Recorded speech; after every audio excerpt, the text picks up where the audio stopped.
Ayun, what's up, shout out mga kabayan. Muli nagpapasalamat po ako ulit sa mga nagbigay po na pang kunting tulong para sa bata, at saka sina-shout out ko nga rin po pala si Michael Chia Dison, nagbigay ng 300 real pang tulong sa pambili ng gamot doon sa bata.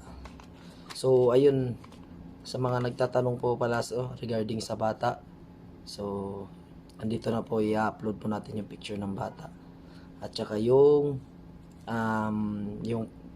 binigay nyo pong tulong.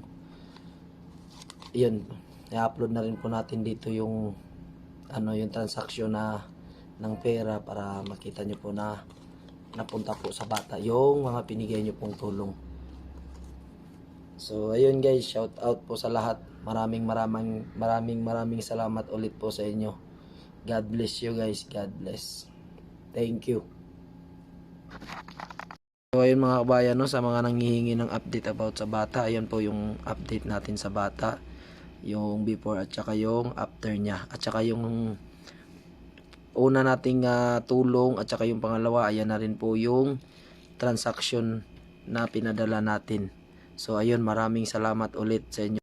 So ayun mga kabayan, check nyo na lang po sa comment section, kasi nandun din po yung mga tito, yung tita, at saka yung nanay na rin siguro. Nag-comment na rin po sila doon, nagpapasalamat po sa inyo. So ayun lang guys, maraming salamat ulit. Thank you, at sana nakatulong tayo.